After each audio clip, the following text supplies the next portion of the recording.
pendengar setia Radio Berita Klasik dimanapun Anda berada. Hari ini kembali bersama dengan saya, Dr. Suhento Liao. Kita akan mempelajari Alkitab dalam program kita Through the Bible, yang rencananya dari Injil Matius hingga Kitab Wahyu. Dan pagi hari ini kita sampai di Surat Roma pasal yang ke-15. Surat Rasul Paulus kepada jemaat di Roma pasal yang ke-15. Nah, sebelum membaca dan mempelajarinya, mari kita berdoa terlebih dahulu. Bapa Sorgawi, kami mengucap syukur atas hari-hari yang Kau berikan kepada kami.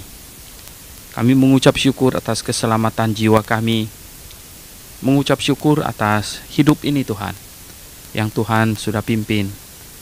Tuhan, kami ingin supaya melalui hidup ini kami dapat memuliakan nama-Mu, dan melalui hidup ini Tuhan, orang lain juga mendapat berkat. Tuhan, pimpinlah, pakailah hidup kami untuk kemuliaan nama-Mu. Kami berdoa dalam nama Tuhan Yesus Kristus. Amin. Oke, Saudara Wesley akan menolong membacakan dari ayat ke-13 terlebih dahulu. Silakan, Saudara Wesley. Kita yang kuat wajib menanggung kelemahan orang yang tidak kuat, dan jangan kita mencari kesenangan kita sendiri. Setiap orang di antara kita harus mencari kesenangan sesama kita demi kebaikannya untuk membangunnya. Karena Kristus juga tidak mencari kesenangannya sendiri, tetapi seperti ada tertulis, kata-kata cercaan mereka yang mencerca engkau telah mengenai aku. Sebab segala sesuatu yang ditulis dahulu telah ditulis untuk menjadi pelajaran bagi kita, supaya kita teguh berpegang pada pengharapan oleh ketekunan dan penghiburan dari kitab suci. Semoga Allah yang adalah sumber ketekunan dan penghiburan mengaruniakan kerukunan kepada kamu sesuai dengan kehendak Kristus Yesus, sehingga dengan satu hari dan satu suara kamu memuliakan Allah dan Bapa Tuhan kita Yesus Kristus. Sebab itu, terimalah satu akan yang lain, sama seperti Kristus juga telah menerima kita untuk kemuliaan Allah. Yang aku maksudkan ialah bahwa oleh karena kebenaran Allah, Kristus telah menjadi pelayanan orang-orang bersunat untuk mengokohkan janji yang telah diberikannya kepada nenek moyang kita, dan untuk memungkinkan bangsa-bangsa supaya mereka memuliakan Allah karena rahmat-Nya seperti ada tertulis. Sebab itu, aku akan memuliakan engkau di antara bangsa-bangsa dan menyanyikan mazmur bagi nama-Mu. Dan selanjutnya, bersukacitalah hai bangsa-bangsa dengan umat-Nya.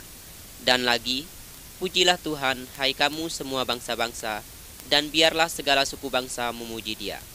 Dan selanjutnya kata Yesaya, Taruk dan pangkal Isai akan terbit, dan ia akan bangkit untuk memerintah bangsa-bangsa, dan kepadanya lah bangsa-bangsa akan menaruh harapan.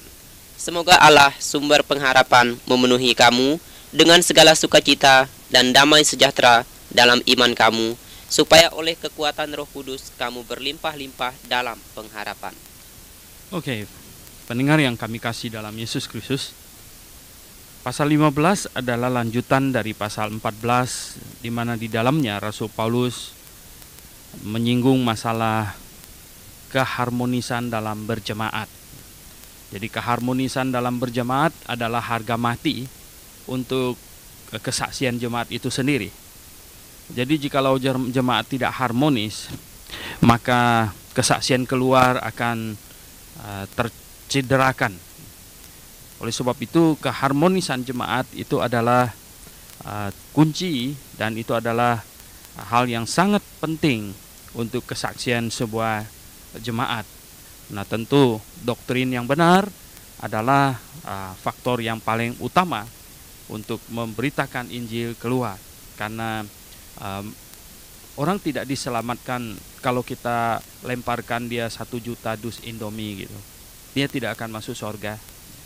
Orang-orang yang di daerah bencana, mereka tidak akan masuk surga. Kita kirimkan dia beras 1000 ton gitu, Indomie berapa dus, mereka tidak akan masuk surga. Mereka akan masuk surga jikalau ada yang pergi memberitakan Injil kepada mereka, dan mereka bertobat dan percaya kepada Yesus Kristus. Nah, baru akan masuk surga gitu. Jadi mendengar yang saya kasih dalam Yesus Kristus, doktrin atau pengajaran yang benar itu adalah faktor yang paling utama di dalam kesaksian sebuah jemaat. Dan yang kedua yang bersamaan dengan itu adalah keharmonisan, yaitu kasih mengasihi dan keteraturan dalam berjemaat. Itu adalah satu kesaksian yang mengikuti kesaksian doktrinal itu. Nah, oleh sebab itulah di pasal 15 ini Rasul Paulus masih tetap mengingatkan, katanya, kita yang kuat wajib menanggung kelemahan orang yang tidak kuat, dan jangan kita mencari kesenangan kita sendiri. Ya,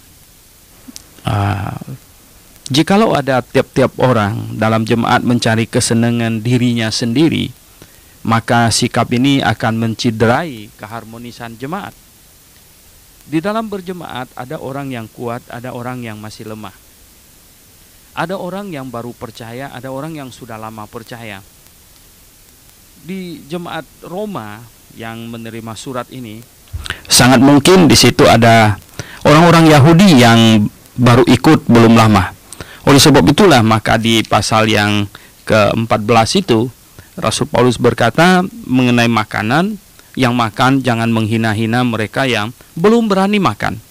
Sangat mungkin orang Yahudi yang baru mendengar tentang Yesus dan mulai ikut-ikutan di dalam jemaat, mereka masih belum berani makan daging babi, karena seumur-umur mereka belum pernah makan daging babi. Jadi merasa mungkin nggak enak, bagaimana ya, masih ada satu perasaan gitu di dalam hati mereka. Ya, oke, dia nggak usah makan dan tidak usah diolok-olok begitu, ya toh, itu tidak baik gitu. Nah, inilah yang Rasul Paulus maksudkan. Oleh sebab itu, ya, menyadari akan hal ini, kita sebagai anggota jemaat satu dengan yang lain harus memahami bahwa di dalam berjemaat itu ada orang yang sudah lebih dewasa, ada orang yang masih bayi di dalam rohani, ada orang yang sudah banyak mengerti, dan ada orang baru datang beberapa minggu, atau ada orang baru mulai belajar memahami. Itulah keadaan jemaat. Dia tidak seperti sekolah yang daftar sama-sama, masuk sama-sama. Kalau jemaat itu orangnya datangnya beransur-ansur begitu. Oleh sebab itu, pendengar yang kami kasih dalam Yesus Kristus, di dalam tiap-tiap jemaat, anggotanya itu harus memikirkan kepentingan bersama, memikirkan kepentingan jemaat itu sendiri gitu. Nah, setiap orang di antara kita haruslah mencari kesenangan sesama kita demi kebaikannya untuk membangunnya. Pelan-pelan kita memberitahukan kepadanya tentang kebenaran dengan penuh kasih, membimbing. Di dalam kita menasihati orang di dalam jemaat juga ada banyak tingkatan orang. Ada orang yang makan nasihat dengan to the point langsung. Ada orang yang mungkin kalau to the point dia terlalu kaget, akan shock. Oleh sebab itu kita menasihatinya dengan pelan, dengan lembut. Nah, tetapi di dalam kita berjemaat, semua pihak, setiap anggotanya haruslah menjadi orang yang suka menerima nasihat, orang yang mempertimbangkan semua masukan. Itu akan indah. Nah, karena Kristus tidak mencari kesenangan dirinya sendiri, kata Rasul Paulus, tetapi dia mencari kesenangan Bapa di sorga. Sehingga di dalam pergumulannya yang sangat berat pada waktu di Taman Getsemani, dia sudah berkata, kehendak-Mulah yang jadi. Kata-kata Yesus yang ada tertulis, kata-kata cercaan mereka yang mencerca Engkau telah mengenai aku. Nah, sebab segala sesuatu yang ditulis dahulu telah ditulis untuk menjadi pelajaran bagi kita. Tentu Rasul Paulus menunjuk kepada perjanjian lama, bahwa itu sudah ditulis menjadi pelajaran, baik itu pelajaran ibadah simbolik, memberitahukan kepada kita bahwa dahulu telah dibangun ibadah simbolik untuk menunjuk kepada ibadah hakikat yang sekarang kita sedang ada di dalamnya. Dan kitab Perjanjian Lama bukan hanya berfungsi untuk itu. Di dalamnya ada banyak pengajaran moral, di dalamnya ada sejarah, di dalamnya ada nubuatan, di dalamnya ada berbagai hal yang indah yang patut kita pelajari.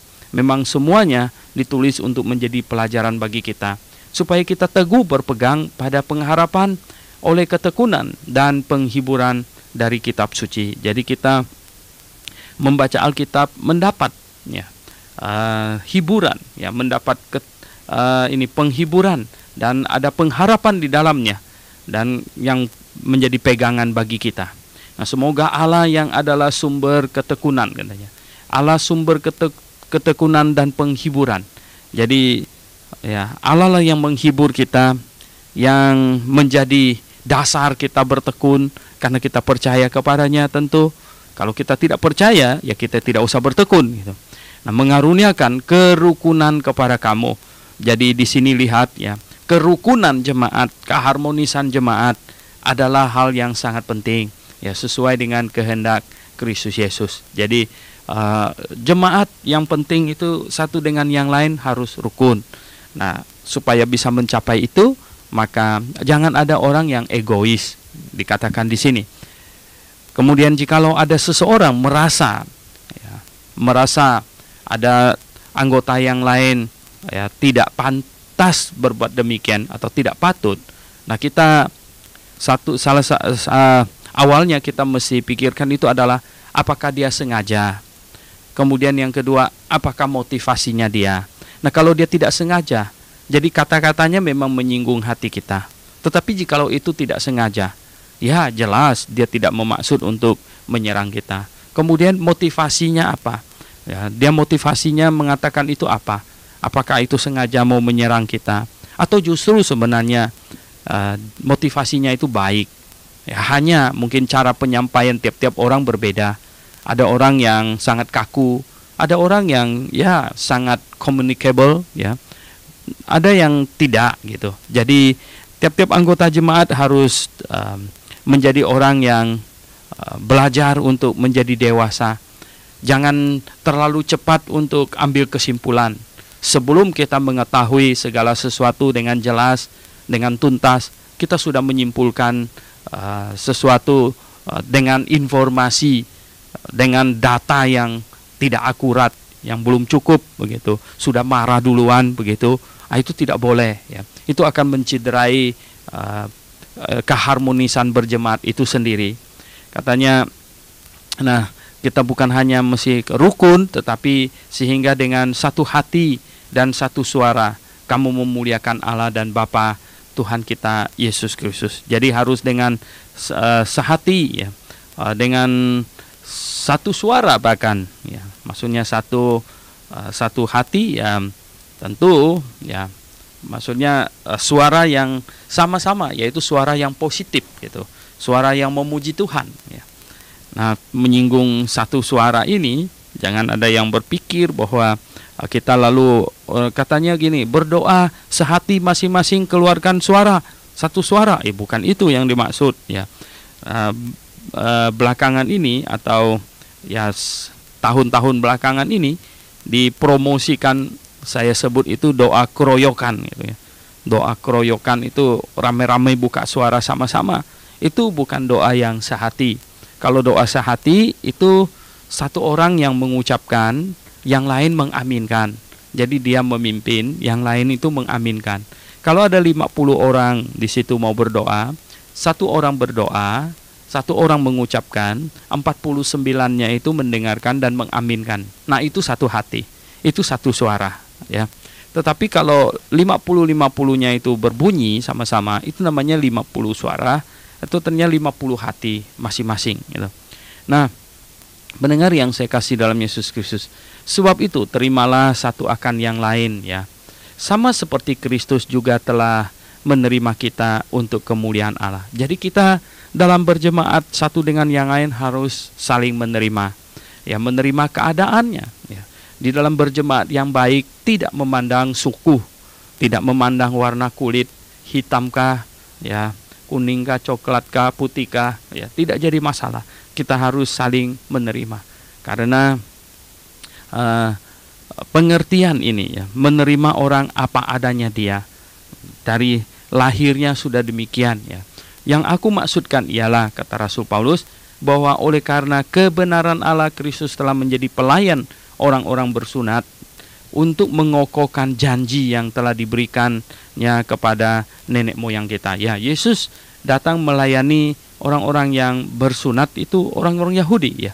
Memang kedatangannya adalah untuk membangun kerajaan Daud dan untuk memungkinkan bangsa-bangsa lain seperti kita supaya mereka memuliakan Allah karena rahmat-Nya, supaya kita juga ikut memuliakan Allah bersama-sama dengan Dia. Nah, pendengar yang saya kasih dalam Yesus, kemudian Rasul Paulus menulis, dia mengutip kitab Perjanjian Lama yang menunjukkan bahwa Injil akan disampaikan kepada bangsa-bangsa yang lain juga. Sebab itu aku akan memuliakan engkau di antara bangsa-bangsa dan menyanyikan mazmur bagi namamu. Jadi maksud Rasul Paulus, di dalam kitab Perjanjian Lama pun sudah dikatakan bahwa Injil itu akan diberitakan kepada bangsa-bangsa yang lain ya, bahwa bangsa-bangsa lain akan masuk ya. Di sini dikatakan, dan selanjutnya bersukacitalah hai bangsa-bangsa dengan umatnya, dan lagi pujilah Tuhan hai kamu semua bangsa-bangsa, dan biarlah segala suku bangsa memuji Dia. Oh, indah sekali ya. Dan selanjutnya kata Yesaya. Nah, dia mengutip Yesaya ya, pasal 11 ayat 10. Taruk dari pangkal Isai akan terbit kan, ya, dan ia akan bangkit untuk memerintah bangsa-bangsa, dan kepadanya lah bangsa-bangsa akan menaruh harapan. Rasul Paulus mengutip semua ini agar ya, jemaat Roma yang latar belakangnya adalah orang Yahudi tidak menganggap remeh mereka yang non-Yahudi, karena di dalam jemaat tidak boleh ada kelompok yang menganggap dirinya lebih terhormat, dirinya lebih istimewa gitu ya, di hadapan Tuhan. Tidak boleh ya, kita semua sama di hadapan Allah. Nah, semoga Allah, katanya, sumber pengharapan, memenuhi kamu dengan segala sukacita dan damai sejahtera dalam iman kamu, supaya oleh kekuatan Roh Kudus kamu berlimpah-limpah dalam pengharapan. Nah, pendengar yang saya kasih dalam Yesus Kristus, Rasul Paulus banyak menyinggung pengharapan di sini. Pengharapanlah yang akan menyebabkan iman kita kuat, tekun ya. Karena kita mengharapkan sesuatu, maka kita tekun ya. Kita tekun. Seperti orang bekerja ya, dia tahu akhir bulan dia akan terima gaji, makanya dia kerja dengan tekun ya. Dia tekun karena ada pengharapan. Nah, jikalau kita pun ada pengharapan di dalam Tuhan, artinya kita berharap ya, kita tentu berharap sesuai dengan Tuhan janjikan bahwa Tuhan akan datang di awan nanti, dan kita akan dipanggil, dan kita akan naik ke atas menyongsongnya di angkasa. Nah, kita berharap akan bertemu dengan Dia. Kita berharap bahwa nanti Dia akan berkata, hai sabaslah hambaku yang setia. Dan nah, karena kita berharap itu, maka kita bertekun ya, kita sungguh-sungguh di dalam pelayanan karena kita berharap. Jadi pendengar yang saya kasih dalam Yesus Kristus, adakah engkau memiliki pengharapan di dalam Tuhan ya? Adakah engkau sungguh berharap akan bertemu dengan Dia? Adakah engkau berharap nanti akan dipujinya ketika engkau berdiri di hadapannya, atau malah Anda ditegurnya? Nah, pengharapan itulah yang akan bekerja di dalam hati kita. Apakah kita tekun ya? Apakah kita sungguh-sungguh berjuang untuk sesuatu yang kita harapkan? Jadi pendengar yang saya kasih dalam Yesus Kristus, di dalam pengharapan kita itu ya, kita sungguh-sungguh bertekun, dan di dalam ketekunan itu pasti ya, di dalamnya ada keseriusan ya, ada kesetiaan, ada sikap hati-hati supaya kita jangan sampai mengecewakan ya. Kita harus sungguh-sungguh, kita harus setia karena ada pengharapan. Nah, kita diselamatkan, tetapi kita diselamatkan di dalam pengharapan. Di dalam pasal 8 di situ dikatakan ya, di pasal 8 ayat yang ke-24, sebab kita diselamatkan dalam pengharapan. Jadi dalam janji, ya, kita diselamatkan dalam janji, dan Roh Kudus yang ditempatkan di dalam hati kita itu adalah bukti, atau itu adalah persekot, itu adalah tanda, itu adalah meterai dari Allah kepada kita bahwa kita akan diselamatkan. Nah, untuk mengokohkan janjinya di dalam diri kita. Nah, tentu kita harus berharap, ya, dan karena ada janji itu, karena kita percaya pada janji itu, lalu kita berharap.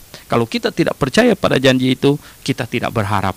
Jadi pengharapan adalah faktor yang sangat kuat untuk membuat orang Kristen hidup baik di dalam Tuhan, untuk kita bertekun dan untuk kita melayani, memuliakan Allah dalam hidup ini. Karena kita memiliki pengharapan, karena kita tahu kita satu hari akan pergi dan bertemu dengan Tuhan dan mempertanggungjawabkan seluruh hidup kita kepadanya. Oke, pendengar yang kami kasih dalam Yesus Kristus, berikut ini kita akan membaca dari ayat 14 hingga ayat yang ke-33 sampai habis saja. Oke, silakan Saudara Wesley membaca untuk kita. Saudara-saudaraku, aku sendiri memang yakin tentang kamu bahwa kamu juga telah penuh dengan kebaikan dan dengan segala pengetahuan dan sanggup untuk saling menasehati. Namun karena kasih karunia yang telah dianugerahkan Allah kepadaku, aku di sana-sini dengan agak berani telah menulis kepadamu untuk mengingatkan kamu, yaitu bahwa aku boleh menjadi pelayan Kristus Yesus bagi bangsa-bangsa bukan Yahudi dalam pelayanan pemberitaan Injil Allah, supaya bangsa-bangsa bukan Yahudi dapat diterima oleh Allah sebagai persembahan yang berkenan kepadanya, yang disucikan oleh Roh Kudus. Jadi dalam Kristus aku boleh bermegah tentang pelayananku bagi Allah. Sebab aku tidak akan berani berkata-kata tentang sesuatu yang lain, kecuali tentang apa yang telah dikerjakan Kristus olehku, yaitu untuk memimpin bangsa-bangsa lain kepada ketaatan, oleh perkataan dan perbuatan, oleh kuasa tanda-tanda dan mujizat-mujizat, dan oleh kuasa Roh. Demikianlah dalam perjalanan keliling dari Yerusalem sampai ke Illyricum, aku telah memberitakan sepenuhnya Injil Kristus. Dan dalam pemberitaan itu aku menganggap sebagai kehormatanku bahwa aku tidak melakukannya di tempat-tempat di mana nama Kristus telah dikenal orang, supaya aku jangan membangun di atas dasar yang telah diletakkan orang lain, tetapi sesuai dengan yang ada tertulis. Mereka yang belum pernah menerima berita tentang Dia akan melihat Dia, dan mereka yang tidak pernah mendengarnya akan mengertinya. Itulah sebabnya aku selalu terhalang untuk mengunjungi kamu. Tetapi sekarang, karena aku tidak lagi mempunyai tempat kerja di daerah ini, dan karena aku telah beberapa tahun lamanya ingin mengunjungi kamu, aku harap dalam perjalananku ke Spanyol aku dapat singgah di tempatmu dan bertemu dengan kamu, sehingga kamu dapat mengantarkan aku ke sana setelah aku seketika menikmati pertemuan dengan kamu. Tetapi sekarang aku sedang dalam perjalanan ke Yerusalem untuk mengantarkan bantuan kepada orang-orang kudus, sebab Makedonia dan Akaya telah mengambil keputusan untuk menyumbangkan sesuatu kepada orang-orang miskin di antara orang-orang kudus di Yerusalem. Keputusan itu memang telah mereka ambil, tetapi itu adalah kewajiban mereka. Sebab jika bangsa-bangsa lain telah beroleh bagian dalam harta rohani orang Yahudi, maka wajiblah juga bangsa-bangsa lain itu melayani orang Yahudi dengan harta duniawi mereka. Apabila aku sudah menunaikan tugas itu dan sudah menyerahkan hasil usaha bangsa-bangsa lain itu kepada mereka, aku akan berangkat ke Spanyol melalui kota kamu. Dan aku tahu bahwa jika aku datang mengunjungi kamu, aku akan melakukannya dengan penuh berkat Kristus. Tetapi demi Kristus Tuhan kita dan demi kasih Roh, aku menasihatkan kamu saudara-saudara untuk berkumpul bersama-sama dengan aku dalam doa kepada Allah untuk aku, supaya aku terpelihara dari orang-orang yang tidak taat di Yudea, dan supaya pelayananku untuk Yerusalem disambut dengan baik oleh orang-orang kudus di sana, agar aku yang dengan sukacita datang kepadamu oleh kehendak Allah beroleh kesegaran bersama-sama dengan kamu. Oleh sumber damai sejahtera menyertai kamu sekalian. Amin. Allah sumber damai sejahtera menyertai kamu sekalian. Oke. Nah, dari ayat 14 kita lihat ya. Di sini katanya Rasul Paulus bilang, aku yakin tentang kamu. Dia yakin bahwa anggota jemaat di Roma, ya, bahwa mereka penuh dengan kebaikan dan dengan segala pengetahuan dan sanggup untuk saling menasehati. Jadi Rasul Paulus membesarkan hati jemaat di Roma bahwa mereka bukan jemaat yang buruk, mereka jemaat yang baik. Jemaat yang baik itu adalah jemaat yang penuh dengan kebaikan dan dengan segala pengetahuan, ya, penuh dengan pengetahuan, penuh dengan kebaikan, dan sanggup untuk saling menasehati. Pendengar yang saya kasih dalam Yesus Kristus, sebuah jemaat itu dewasa atau tidak, patokannya ada banyak. Ya, salah satunya adalah apakah mereka penuh dengan kebaikan seperti yang di sini dikatakan, dan juga ada banyak pengetahuan. Ya, artinya mereka bukan hanya beriman secara membabi buta, tetapi penuh pengertian. Dan juga apakah mereka sanggup, ya, saling menasehati satu dengan yang lain. Bukannya dinasehati lalu marah, tetapi saling menasehati. Kalau di dalam berjemaat ada saling menasehati yang baik, pasti jemaat itu akan menuju ke posisi yang makin sempurna, makin hari akan makin sempurna, karena ada saling menasehati di dalamnya. Nah, kemudian katanya, namun karena kasih karunia yang telah dianugerahkan Allah kepadaku, aku di sana sini agak berani, ya, menulis kepadamu untuk mengingatkan kamu, yaitu bahwa aku, ya, boleh menjadi pelayan Kristus bagi bangsa-bangsa bukan Yahudi. Jadi Rasul Paulus bilang, memang kamu sudah bagus, tetapi sebagaimana anugerah yang dinyatakan kepadaku bahwa dia adalah rasul untuk non-Yahudi, maka sebagai rasul dia memberanikan diri untuk sana sini, ya, memberi nasihat juga kepada mereka.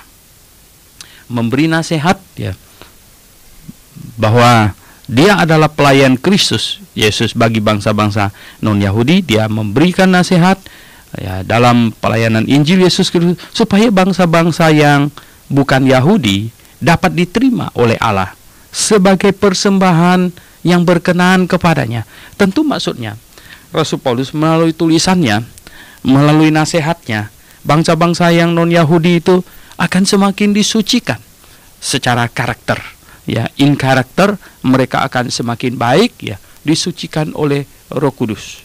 Ya, jadi sehingga mereka menjadi, ya, jemaat yang taat di sini, ya, dikatakan. Jadi dalam Kristus aku boleh bermegah tentang pelayananku bagi Allah. Ya, sebab aku tidak akan berani berkata-kata tentang sesuatu yang lain kecuali tentang apa yang telah dikerjakan Kristus olehku, yaitu untuk memimpin bangsa-bangsa lain kepada ketaatan. Nah, ini yang penting, ya. Memimpin bangsa lain kepada ketaatan. Jadi surat-surat ini semuanya ditulis ada dalam rangka untuk memimpin bangsa-bangsa lain kepada ketaatan. Surat Roma ini dimulai dengan Roma pasal 1, Roma pasal 1 ayat 5, dengan perantarannya kami menerima kasih karunia dan jabatan rasul untuk menuntun semua bangsa supaya mereka percaya dan taat kepada namanya. Jadi percaya dan taat, ya, selalu percaya dan taat. Nanti di bagian akhir, ya, yaitu di pasal 16 dikatakan, di situ juga itu, ya, di ayat yang kedua terakhir ayat 26, untuk memimpin bangsa, untuk membimbing mereka kepada ketaatan iman. Jadi ketaatan adalah central point, ya, yang ingin dicapai oleh Rasul Paulus dari suratnya kepada jemaat-jemaat yang tersebar di mana-mana. Jadi supaya mereka jadi taat kepada Allah, dan dalam ketaatan itulah maka mereka punya karakter makin disempurnakan. Jadi pendengar yang saya kasih dalam Yesus Kristus, tidak ada orang Kristen yang tidak taat, ya. Tidak taat itu bisa berkenan kepada Allah. Jadi begini, kalau pendengar ingin mengetahui, gereja mana yang ini benar di hadapan Tuhan, selain doktrinnya benar, maka Di situ harus ada ketertiban. Di situ harus diikuti dengan tingkat moral yang tinggi. Di situ harus diikuti dengan disiplin yang tinggi.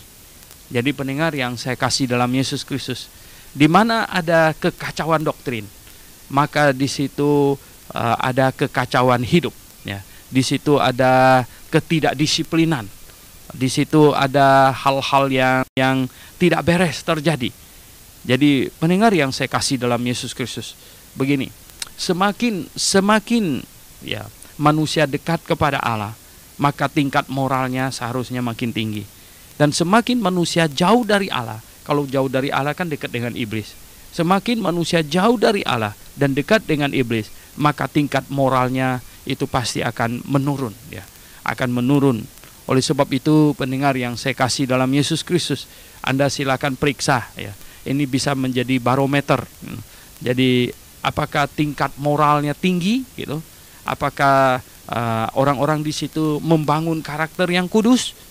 Nah, ketika kita bertobat percaya kepada Tuhan Yesus, kita sudah menerima posisi yang kudus, dan karena posisi Tuhan Yesus diberikan kepada kita, dan Dia mengambil alih posisi kita yang berdosa dan tersalib di atas kayu salib, dan kemudian Dia memberikan kita Roh Kudus masuk ke dalam hati kita, dan ya merubah hati kita menjadi hati yang baru, ya. Jadi kita mendapat posisi yang kudus, mendapat hati yang kudus, dan kita belum memiliki karakter yang kudus. Jadi karakter yang sempurna. Nah, tiap-tiap hari kita harus membangun karakter yang kudus. Nah, membangun karakter yang kudus ini adalah dengan apa? Dengan ketaatan. Dengan ketaatan. Jadi ada perintah taat, ada perintah taat, gitu. Maka dengan demikian kita membangun karakter yang taat, karakter yang kudus, karakter yang setia. Jadi inilah yang ingin dicapai oleh Rasul Paulus ketika dia menulis surat kepada jemaat-jemaat yang tersebar di mana-mana. Katanya adalah anugerah Tuhan yang telah mengangkatnya untuk memimpin bangsa-bangsa kepada ketaatan. Ya, melalui apa? Oleh perkataan-perkataan dan perbuatan, oleh kuasa tanda-tanda dan mujizat-mujizat, karena dia rasul, ya, dan oleh kuasa roh, ya.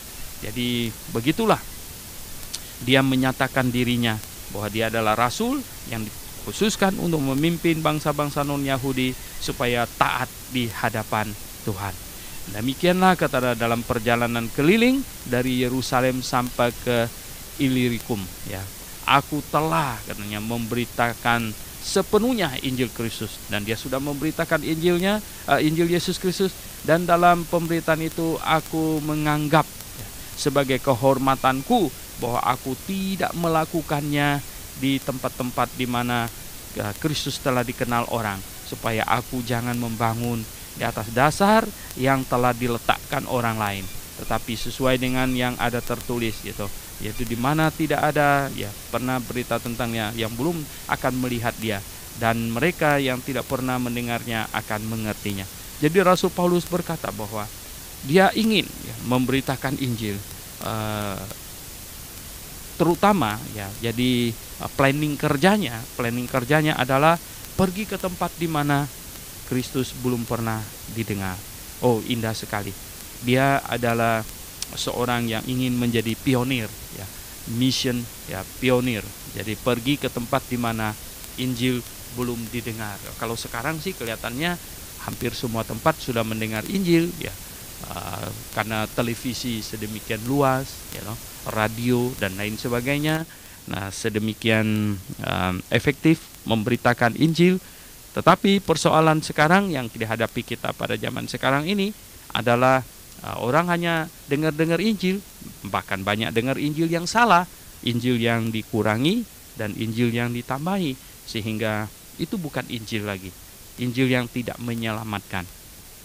Jadi pendengar yang saya kasih dalam Yesus Kristus, sungguh sesuatu yang sangat indah jikalau di dalam hati seseorang ada kerinduan untuk melayani Tuhan, untuk memberitakan Injil kepada orang-orang yang belum pernah mendengar Injil. Nah, memang secara wilayah tadi saya katakan bahwa Injil sudah tersebar, boleh dikatakan hampir seluruh muka bumi ini orang sudah mendengar Injil. Tetapi kalau kita lihat person per personnya, ya, orang per orangnya, di tengah-tengah kota besar saja kita ketemu orang di Jakarta ini misalnya, kita tanya apakah dia sudah pernah mendengar Injil. Wah, banyak saya temukan bahwa mereka malah belum pernah mendengar Injil katanya. Jadi pendengar yang saya kasih dalam Yesus Kristus, ya, kita lihat ya bahwa mereka ya perlu mendengarkan Injil, ya, perlu mendengarkan Injil yang benar, barulah mereka bisa mengambil keputusan apakah mereka mau percaya atau mereka tidak mau percaya. Nah, adalah tugas dan tanggung jawab kita untuk memberitakan Injil kepada orang-orang yang belum pernah mendengarkan Injil. Mereka yang mungkin sudah dicekokin malah dengan salah gitu ya, konsep yang salah tentang Injil. Ada mereka itu ya, lihat ya, apakah mereka betul-betul sudah mendengarkan Injil dengan baik atau tidak ya. Apakah mereka betul-betul mendengarkan Injil yang benar gitu. Nah, kadang-kadang kalau kita cek ya, ternyata mereka telah dicekokin dengan kesalahpahaman tentang Injil. Nah, adalah tugas dan tanggung jawab kita untuk meluruskannya ya. Adalah tugas dan tanggung jawab kita untuk kalau ketemu dengan orang yang salah paham tentang Injil. Salah paham tentang Injil. Injil itu apa? Injil itu kabar baik. Kabar baik ya. Tidak ada manusia yang tidak senang dengar kabar baik. Kabar baik apa? Kabar baik bahwa masuk surga nggak pakai bayar lagi gitu. Kabar baik bahwa masuk surga nggak pakai isi formulir. Kabar baik bahwa masuk surga tidak pakai amal ibadah. Kalau pakai amal ibadah kita mesti lumayan kaya baru bisa beramal ya. Kalau miskin boro-boro beramal gitu. Nggak ada duit untuk beramal, mau makan aja susah gitu tuh. Bagaimana kita bisa beramal ya? Nah, masuk surga bukan pakai amal, masuk surga bukan pakai rajin ibadah. Kalau masuk surga pakai rajin ibadah, wah, celakalah mereka yang mungkin ya lahir dalam kondisi cacat badan gitu ya. Karena dia tidak bisa beribadah dengan baik. Tetapi Injil itu apa? Kabar baik. Masuk surga hanya dengan iman saja, yaitu percaya. Nah, percaya kepada Yesus Kristus. Jadi kita harus percaya dengan segenap hati kita, bertobat, mengaku diri kita orang berdosa dan percaya. Nah, ini bisa dilakukan oleh setiap orang yang memiliki akal sehat ya, walaupun kondisi apapun juga. Nah, yang belum memiliki akal sehat, yang belum memiliki sadar diri, Yesus Kristus sudah menanggung semua dosanya di atas kayu salib. Nah, pendengar yang saya kasih dalam Yesus Kristus, Injil yang benar itu begini ya, bahwa manusia jatuh ke dalam dosa ya, dan tidak bisa pergi ke surga. Karena manusia jatuh ke dalam dosa tidak bisa pergi ke surga. Mengapa? Surga tempat yang maha kudus, tidak termasuki oleh dosa, oleh manusia berdosa, biar dosanya sekecil apapun. Nah, dosanya harus selesai. Nah, bagaimana dosa cara diselesaikan? Dosa hanya dapat diselesaikan dengan penghukuman. Nah, itulah sebabnya Yesus Kristus dijanjikan, juru selamat dijanjikan untuk menanggung hukuman dosa manusia. Sebelum sang juru selamat datang menanggung hukuman dosa manusia, Allah suruh manusia melakukan ibadah simbolik yang menggambarkannya, yaitu ambil domba, taruh di atas mezbah, domba ini disembelih gitu. Nah, ini menggambarkan atau mensimbolkan sang juru selamat yang akan dihukumkan untuk menanggung dosa manusia. Jadi ketika Tuhan Yesus tersalib di atas kayu salib, dia sudah menanggung dosa setiap manusia, dosa seisi dunia. Dari dosa Adam dan Hawa sampai dosa manusia yang terakhir, ditaruh ke atas dirinya dan dia dijatuhi hukuman yang paling berat.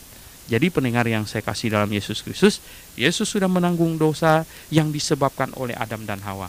Jadi karena Adam dan Hawa, manusia ya punya dosa beres. Manusia jatuh ke dalam dosa. Karena Adam dan Hawa, manusia jatuh ke dalam dosa. Dan karena Yesus Kristus menanggung dosa itu, maka dosa manusia selesai, beres. Oke, pendengar yang saya kasih dalam Tuhan Yesus, begini ya. Jadi oleh karena Adam dan Hawa, manusia menyandang predikat, menyandang posisi orang berdosa. dan karena Yesus Kristus maka dosa manusia selesai. Jadi begini ya. Nah, karena Adam dan Hawa ya, maka orang semua berdosa. Dan karena Yesus Kristus maka orang berdosa yang disebabkan oleh Adam dan Hawa selesai. Nah, itulah sebabnya kita percaya bahwa bayi yang meninggal dan orang yang lahir cacat mental dan orang yang lahir Down syndrome segala macam, nah kalau meninggal mereka pasti masuk surga ya. Jadi ini harus difahami. Tetapi kalau yang tidak meninggal saat bayi dan kemudian kita juga sehat walafiat sampai akil balik dan kita berdosa atas kesadaran diri kita sendiri, nah kita menjadi orang berdosa karena perbuatan diri kita sendiri. Nah, untuk yang ini di Alkitab dikatakan supaya kita dihitung dosa kita selesai ditanggungkan pada Yesus Kristus, maka kita harus mengaku diri kita orang berdosa dan percaya kepada Yesus Kristus. Percaya apa? Percaya bahwa Ia dihukumkan menggantikan kita. Jadi ada tukeran, Dia dihukumkan menggantikan saya hidup menggantikannya. Nah, mulai dari ayat 22, Rasul Paulus berkata, itulah sebabnya aku selalu terhalang untuk mengunjungi kamu. Karena apa? Karena dia beritakan Injil sibuk katanya. Tetapi sekarang karena aku tidak ada lagi mempunyai tempat kerja di daerah ini, dan karena aku telah beberapa tahun lamanya ingin mengunjungi kamu katanya. Jadi karena ingin mengunjungi jemaat di Roma katanya. Aku harap dalam perjalananku ke Spanyol ya. Nah, Rasul Paulus kepingin ke Spanyol katanya, aku dapat singgah di tempatmu dan bertemu dengan kamu sehingga kamu dapat mengantarkan aku ke sana setelah aku seketika menikmati pertemuan dengan kamu. Wah, Rasul Paulus rindu bertemu dengan jemaat Roma dan supaya bisa membagikan berkat rohani kepada mereka. Tetapi sekarang katanya aku sedang dalam perjalanan ke Yerusalem untuk mengantarkan bantuan kepada orang-orang kudus. Nah,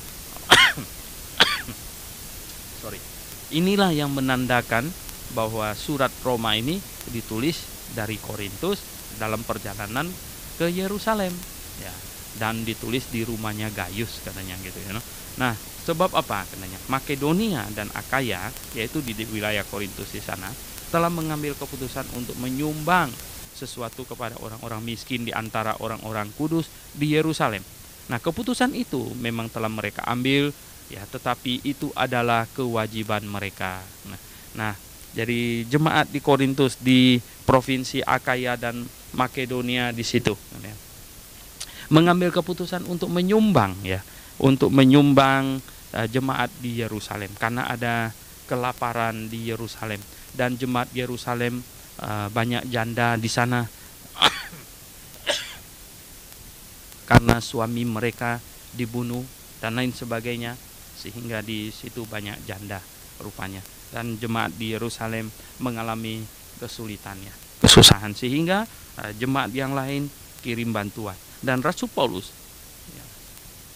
mengumpulkan bantuan dari provinsi Akaya dan Makedonia, yaitu wilayah Korintus di situ ya, kota Korintus, dan membawa sumbangan itu menuju ke Yerusalem, membawa katanya ya, sebab katanya memang baik kata Rasul Paulus bangsa-bangsa non Yahudi ya ikut menyumbang ya bangsa Yahudi yang sedang kesusahan.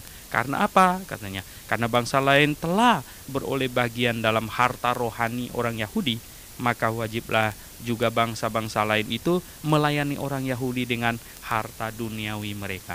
Ini timbal balik ini Rasul Paulus selalu mengajarkan.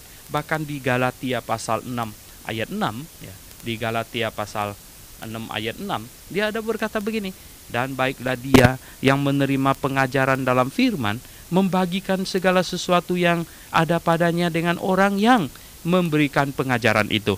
Jadi ada timbal balik ya, ada timbal balik. Orang yang menerima pengajaran firman itu adalah orang yang menerima harta rohani, dan dia harus rela dan wajarnya dia membagikan harta materinya kepada yang membagikan harta rohaninya.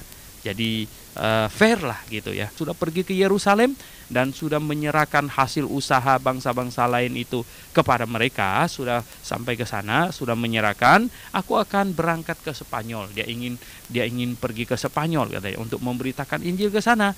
Dan aku tahu bahwa jika aku datang mengunjungi kamu, ya, aku akan melakukannya dengan penuh berkat Kristus. Dia tahu bahwa dia akan mengajar kepada mereka. Dia akan menyampaikan dasar-dasar doktrin yang benar kepada mereka. Kekristenan harus berdiri di atas doktrin yang benar, ya. Celakalah gereja yang sekarang ini berkata bahwa mereka tidak perlu doktrin katanya. Nah, bagaimana kalau gereja tidak punya doktrin lagi? Itu kan nggak ubahnya dengan klub malam kalau sudah begitu. Jadi, nah, pendengar yang saya kasih dalam Tuhan, Paulus ingin memberikan mereka, ya, berkat-berkat Kristus, ya, berkat rohani tentu, ya. Tetapi demi Kristus Tuhan kita katanya, demi kasih roh, aku menasihatkan kamu saudara-saudara untuk bergumul bersama-sama dengan aku. Ini ada satu hal ini, yaitu apa katanya, ya, supaya ya dia terpelihara dari orang-orang yang tidak taat di Yudea. Dia tahu bahwa orang-orang Yahudi sudah mencari cara mau membunuhnya. Pokoknya ingin supaya Paulus ini dilenyapkan dan supaya pelayananku oleh orang-orang kudus, pelayananku untuk Yerusalem disambut dengan baik oleh orang-orang kudus di sana. Jadi oleh jemaat di Yerusalem itu. Jadi ada dua permintaan doa Rasul Paulus supaya dia terpelihara dari orang-orang jahat dan supaya pelayanannya bisa diterima. Jadi pendengar yang saya kasih dalam Yesus Kristus, dari zaman dahulu kala sampai hari ini, ya, orang-orang yang salah, mereka tidak berani berargumentasi, mereka selalu memakai kekerasan. Tercatat di dalam Alkitab, tercatat dari, ya, peristiwa dari Kain dan Habel, ya. Kain tidak memakai argumentasi tapi memakai kekerasan, ya. Dan kita tahu bahwa siapapun, pihak manapun yang memakai kekerasan, ya, maka itu mencerminkan bahwa mereka bukan berasal dari Allah. Jadi pendengar yang saya kasih dalam Yesus Kristus, ya, dengar baik-baik, ya, pihak manapun yang memakai kekerasan. Oleh sebab itu saya ingin mengingatkan denominasi-denominasi, ya, orang-orang Kristen, sekali-kali jangan ada muncul di kepalamu yaitu keinginan untuk memakai kekerasan. Karena tercatat juga di dalam sejarah kekristenan ada kelompok-kelompok yang, ya, memakai kekerasan, ya, memakai kekerasan untuk memaksa orang percaya apa yang mereka yakin benar. Nah, itu tidak benar, ya. Kita tahu makanan yang enak tidak boleh dipaksakan, hanya ditawarkan, ya. Saya selalu mendengungkan ini, bahwa makanan yang enak hanya ditawarkan, tidak boleh dipaksakan. Kalau dipaksakan itu pasti racun. Ya, kita harus meronta-ronta untuk melepaskan diri kalau dipaksakan. Oleh sebab itu, pendengar yang saya kasih dalam Yesus Kristus, marilah kita dengan penuh kesadaran, marilah kita dengan cerdas menilai, melihat, ya, kelompok manakah yang benar, yaitu yang menyampaikan apa yang mereka yakini dengan kata-kata, ya, dengan argumentasi, bukan dengan kekerasan, seperti yang dilakukan oleh Rasul Paulus katanya, ya. Nah, Rasul Paulus bilang apa? Supaya mereka doa untuk dia agar, ya, dia dengan sukacita datang kepada mereka di sana, ya, beroleh kesegaran bersama-sama dengan mereka. Allah sumber damai sejahtera menyertai kamu sekalian katanya, ya. Nah, Rasul Paulus tahu bahwa Tuhan akan menyertai, ya, mereka semua yang setia kepadanya tentu, yang berdiri teguh di atas kebenarannya dan yang bersinar, yang menjadi kesaksian yang baik. Jemaat Roma harus memiliki kesaksian yang baik. Jemaat Roma harus memancarkan kebenaran dan tingkat moral yang tinggi, dan cara mereka berjemaat harus sedemikian rupa, harmonis, penuh dengan kerukunan, dan itu adalah satu kesaksian. Jadi pendengar yang saya kasih dalam Yesus Kristus, apakah Anda dalam sebuah jemaat yang penuh dengan kesaksian secara doktrinal dan juga penuh dengan kerukunan, keharmonisan, ya, penuh dengan hal-hal yang baik, melimpah, ya, berkat kasih karunia-Nya. Oke, mari kita berdoa. Bapa di sorga, terima kasih untuk firman-Mu. Kami sungguh bahagia karena kami tahu firman-Mu penuh dengan nasihat. Dan bagi kami yang ingin melakukan hal yang baik, Nasihat-Mu itu indah Tuhan. Kami tidak membantah, kami berusaha untuk melakukannya. Kami ingin menjadi jemaat yang penuh kasih karunia, jemaat yang harmonis, jemaat yang hubungan anggota satu dengan yang lainnya sungguh penuh pengertian. Pimpinlah kami semuanya Bapa di sorga, dalam nama Tuhan Yesus Kristus kami berdoa. Amin.